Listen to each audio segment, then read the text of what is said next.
സർക്കാരിൻ്റെ online cinema ticket booking സംവിധാനം അട്ടിമറിച്ചത് സംവിധായകനും ഫെഫ്ക ജനറൽ സെക്രട്ടറിയുമായ ബി ഉണ്ണികൃഷ്ണൻ എന്ന ഗുരുതരമായ ഒരു വെളിപ്പെടുത്തൽ നടത്തിയിരിക്കുകയാണ് നടൻ ഉണ്ണി ശിവപാൽ. ഫെഫ്ക അംഗം കൂടിയാണ് ഉണ്ണി ശിവപാൽ.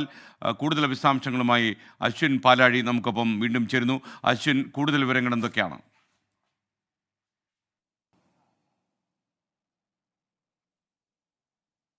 ഈ ടെൻഡർ വിവരം പുറത്തു വന്നതിന് പിന്നാലെയാണ് ബി ഉണ്ണികൃഷ്ണൻ ഉണ്ണി ശിവപാലിനെ വിളിച്ച് എന്താണ് ഈ പദ്ധതി എന്നും ഇതിന്റെ വിശദാംശങ്ങൾ തേടുന്നതും. അവിടെയാണ് ആ ഫോൺ വിളിയിലാണ് സർക്കാരിന് ഏറെ ഗുണം കിട്ടേണ്ടിയിരുന്ന, സിനിമാ മേഖലയ്ക്ക് തന്നെ വലിയ ഗുണം കിട്ടേണ്ടിയിരുന്ന ഒരു പദ്ധതിയുടെ അട്ടിമറിയുടെ തുടക്കം ഉണ്ടാകുന്നത് എന്നുള്ളതാണ് ഏറ്റവും പ്രധാനപ്പെട്ട കാര്യം. അതിനുശേഷമാണ് പല ഇടപെടലുകൾ നടത്തി, സർക്കാർ തലത്തിൽ വൻ ഇടപെടലുകൾ നടത്തി ഈ പദ്ധതി അപ്പാടെ അട്ടിമറിക്കാനും ഇങ്ങനെ ഒരു സംവിധാനം സിനിമാ മേഖലയിൽ സർക്കാർ തലത്തിൽ നിന്ന് പൂർണ്ണമായി ഇല്ലാതാക്കാനുമുള്ള ശ്രമങ്ങൾ നടന്നതും ആ ശ്രമങ്ങൾ പൂർണ്ണമായി വിജയിക്കുന്നു. എന്തായാലും പിന്നീട് 2016 ശേഷം പിന്നീട് ഇക്കാലം അത്രയും സർക്കാർ സംവിധാനത്തിൽ ഒരു സിനിമ ബുക്കിംഗ് ആപ്ലിക്കേഷൻ പൂർണ്ണമായി ഇതുവരെ നടപ്പാക്കാൻ സർക്കാരിനായിട്ടില്ല എന്നുള്ളതാണ് ഏറ്റവും പ്രധാനപ്പെട്ട കാര്യം. ഇതിന്റെ ചില ഗുണവശങ്ങൾ കൂടിയുണ്ട്. അതായത് സർക്കാർ തലത്തിൽ അങ്ങനെ ഒരു സെൻട്രലൈസ്ഡ് ബുക്കിംഗ് സിസ്റ്റം വന്നിരുന്നെങ്കിൽ അതിൽ കേവലം 10 രൂപയ്ക്ക് 10 രൂപ ഹാൻഡ്ലിംഗ് ചാർജിൽ സാധാരണക്കാർ മലയാളിക്ക് സിനിമ ടിക്കറ്റ് ബുക്ക് ചെയ്യാൻ കഴിയുമായിരുന്നു എന്നുള്ളതാണ് ഏറ്റവും പ്രധാനപ്പെട്ട കാര്യം. അത് ഇപ്പോഴുള്ള കുത്തക കമ്പനിയുടെ ആപ്ലിക്കേഷനിലേക്ക് പോകുമ്പോൾ 25 രൂപ മുതൽ 60 രൂപ വരെയാണ് ആ ചാർജ് പോകുന്നത്.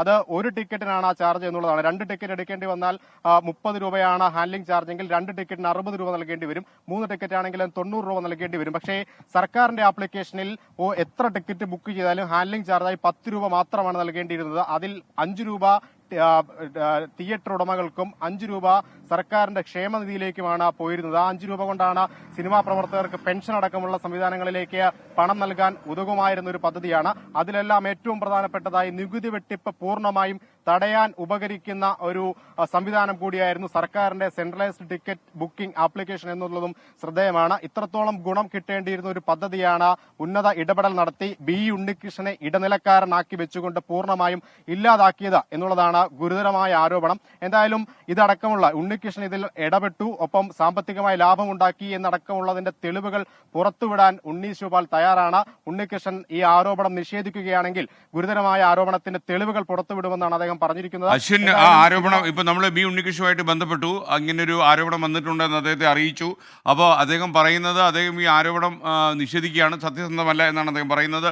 മാത്രമല്ല അദ്ദേഹത്തിന്റെ പ്രശസ്തിക്കും അദ്ദേഹത്തിന്റെ വളർച്ചയ്ക്കും ഒക്കെ ഹാനിയായിട്ടുള്ള ഈ ആരോപണത്തിനെതിരെ മാനനഷ്ടത്തിന് കേസ് ഫയൽ ചെയ്യുമെന്നും അദ്ദേഹം ആവശ്യമുണ്ടെങ്കിൽ ചെയ്യുമെന്നാണ് അദ്ദേഹം ഇപ്പോൾ അറിയിച്ചിരിക്കുന്നത്.